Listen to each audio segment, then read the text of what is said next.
जय हिंद साथियों। मैं आप लोगों को बता दूं झारखंड पुलिस सूरदास की जीवन परिचय के बारे में कुछ। सूरदास का जन्म 1478 में माना जाता है।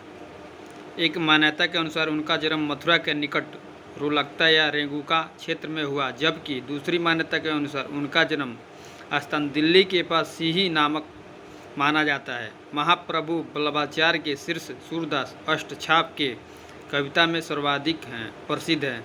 वे मथुरा और वृंदावन के बीच गौ घाट पर रहते थे और श्रीनाथ जी के मंदिर में भजन कीर्तन करते थे। सन 1583 में पारसौली में उनका निधन हुआ। उनके 3 ग्रंथ थे, सूरसागर, साहित्यिक लहरी और सुर सरावली।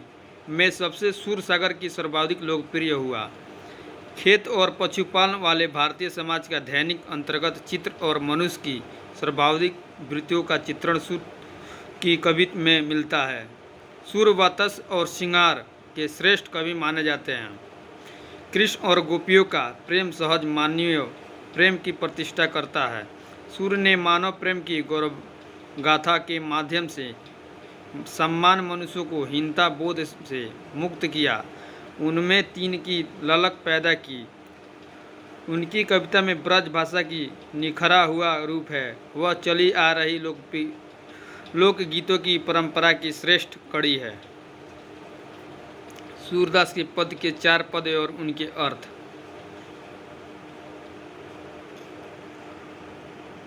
पहला, उधो तुम हो अति बड़ भागी, अपरस रहम सने तांगा ते, नाहिन मन अनुरागी।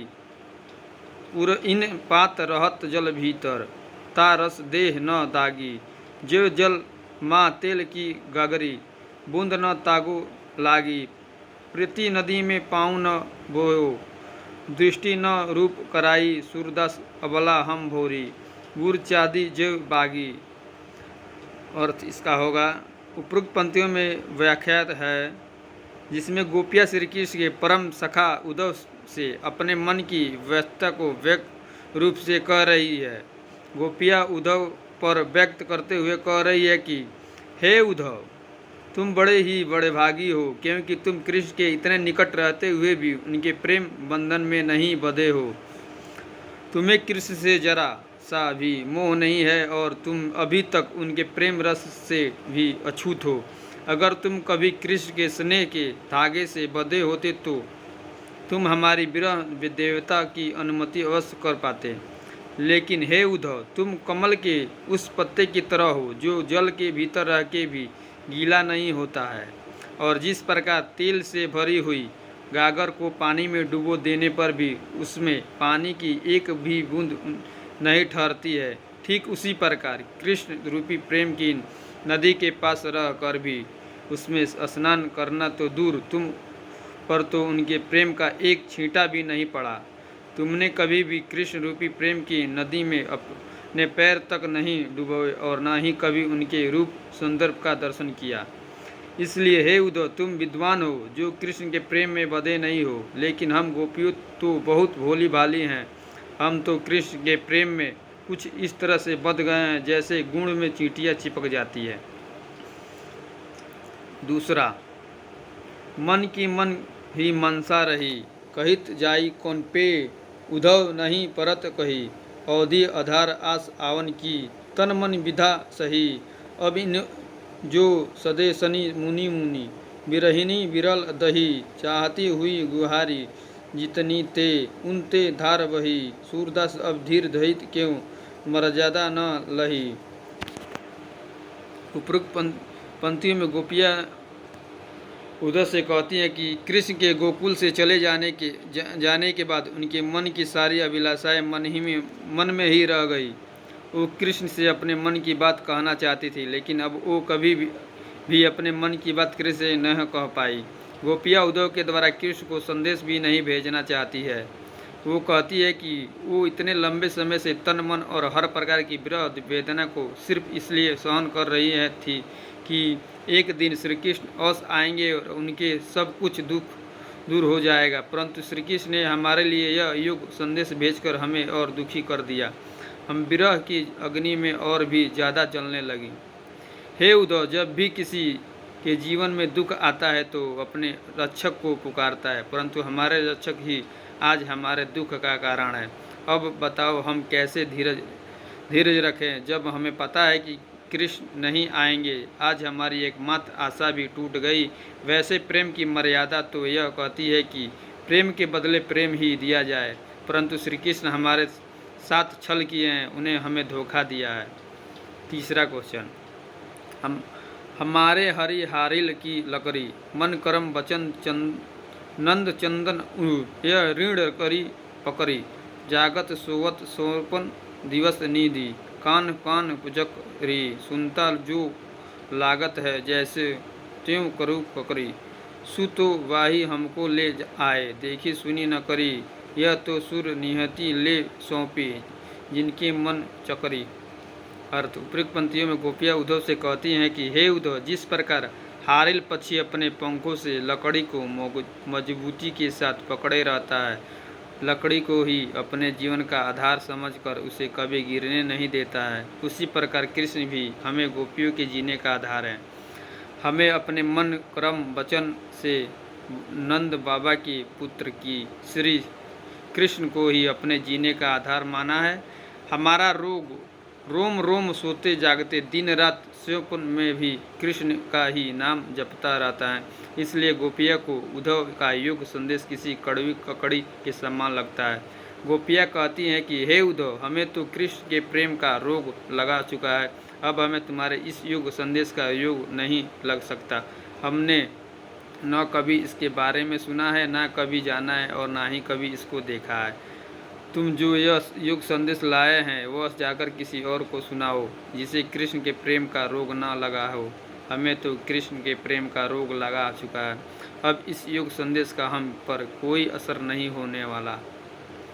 चौथा, हरि है राजनीति पड़ी आए समुची बात कहत मधुकर के समाचार सब पाए एक अति अतुर हुई पइये ही और अब गुरु ग्रंथ पढ़ाए पढ़ी बुद्धि जानी जो उनकी जो संदेश पठाए उधो भले लोग आगे के पर हित डोलत धाए अब अपने मन फेर पाइए चलत जू हुई चुराए ते क्यों अन्नी करे आपुन जे और अनिति छुड़ाए राज धर्म तो यदो सुर जो प्रजा न जाति सताए। उपरोक्त पंक्तियों में गोपियाँ कहती हैं कि उद्धव तो पहले ही चालाक है और कृष्ण के द्वारा उसे राजनीति का पाठ पढ़ाने से वह और भी चतुर हो गया है और अब वह हमें छल कपट के माध्यम से बड़ी चतुराई के साथ ही श्री कृष्ण का युग संदेश दे रहा है। गोपियाँ वैपुक उद्धव से कहती हैं कि कृष्ण ने राजनीतिक बहुत पढ़ ली है, अब वो किसी चतुर राजनीति की तरह हो गए हैं, इसलिए स्वयं न आकर उन्होंने उद्धव को हमारे पास भेज दिया है। वे कहती हैं कि वैसे कृष्ण पहले ही बहुत चालाक थे, लेकिन अब उन्हें बड़े बड़े ग्रंथ पढ़ लिए हैं जिनसे उनकी बुद्धि काफ़ी बढ़ गई है, इसलिए उन्हें उद्धव को हमारे पास युग संदेश देकर भेजा है और वे उद्धव से ही यहाँ के सारे समाचार प्राप्त कर लेते हैं। उद्धव जी की इसमें कोई गलती नहीं है, उनको तो दूसरी का कल्याण करने में बड़ा आनंद है। गोपियाँ उद्धव से कहती हैं कि आप जाकर कृष्ण को यह संदेश दीजिए कि वो गोकुल से मथुरा गए थे तो हमारे हृदय भी साथ लेकर गए थे, वह हमें वापस कर दे। वो अत्याचारियों को दंड देने के लिए गोकुल से मथुरा गए थे, लेकिन अब वो खुद ही अत्याचार करने में लगे हैं। सो है उद्धव, कृष्ण से जाकर कहिए कि एक राजा को हमेशा अपने प्रजा के हित का कार्य करना चाहिए, उन्हें को कभी दुख नहीं देना चाहिए और यही राज धर्म है। प्रश्न पहला, गोपियों द्वारा उद्धव को भाग्यवान कहने में क्या व्यक्त निहित है? गोपियों द्वारा उद्धव को भगवान कहने में यह व्यक्त निहित है कि उद्धव वास्तव में भाग्यवान न होकर अति भाग्यहीन है।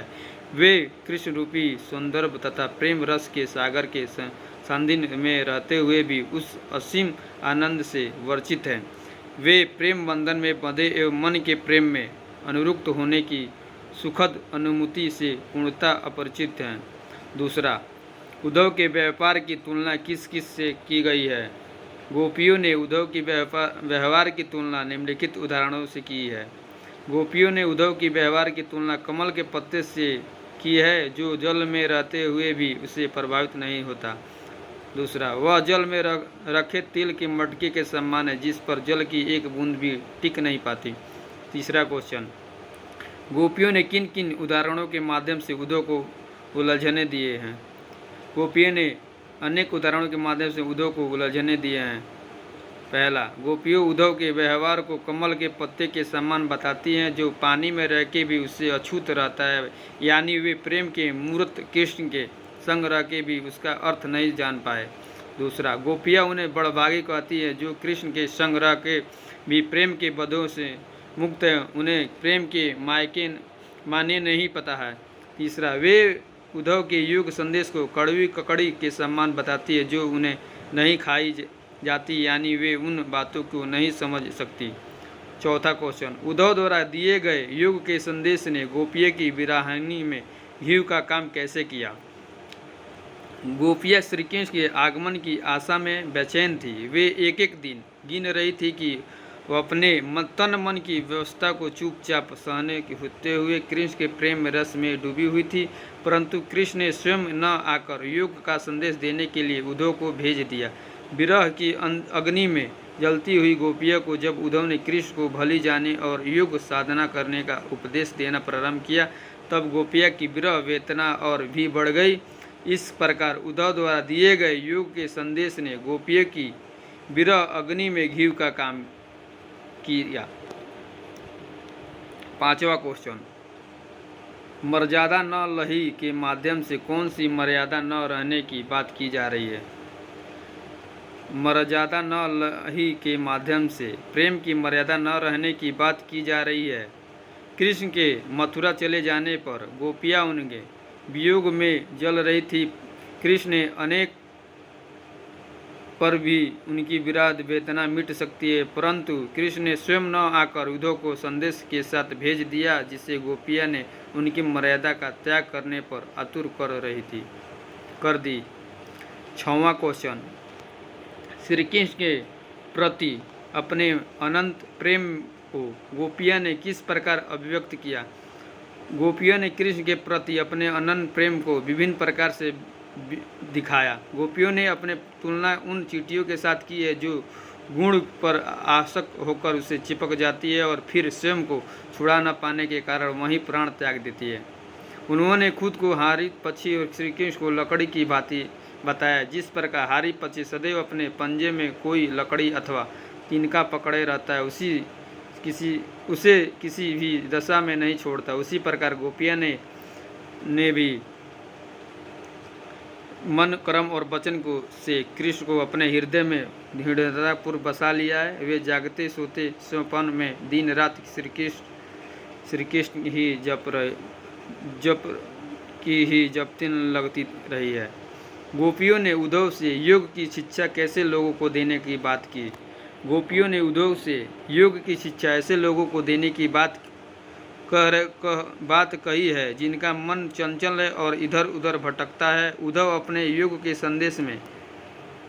संदेश में मन की एकात्मता का उपदेश देते हैं, परंतु गोपिया का मन तो कृष्ण के अनंत प्रेम में पहले से ही एकाग्र है। इस प्रकार योग साधना का उपदेश उनके लिए निरत है। योग की आवश्यकता तो उन्हें है जिनका मन स्थिर नहीं हो पाता, इसलिए गोपियाँ चंचल मन वाले लोगों को योग का उपदेश देने की बात करती है। आठवां क्वेश्चन, प्रस्तुत पदों के आधार पर गोपिया का योग साधना के प्रति ऋण पूर्ण स्पष्ट कीजिए। गोपियों ने योग साधना को निरस्त बताया है। उनके अनुसार यह उन लोगों के लिए है जिनका मन अस्थिर है, परंतु गोपियों का हृदय तो श्री कृष्ण के लिए स्थिर है। वे उनकी भक्ति में पूरी तरह संपत्ति है। योग ज्ञान के लिए ककड़ी के समान है, जिसे खाना बहुत ही मुश्किल है। यह ज्ञान गोपियों के लिए बीमारी से अधिक कुछ नहीं है।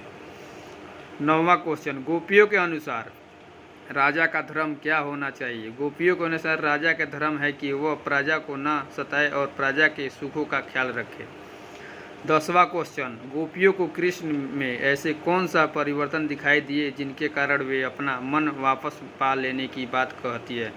गोपियों को लगता है कि श्री कृष्ण ने अब राजनीति सीख ली है। उनकी बुद्धि पहले से भी अधिक चतुर हो गई है। पहले वे प्रेम का बदला प्रेम से चुकाते थे, परंतु अब वे प्रेम की मर्यादा भूलकर युग का संदेश देने लगे हैं। श्री कृष्ण पहले दूसरे के कल्याण के लिए समर्पित करते थे, परंतु अब अपना भला ही देख रहे हैं।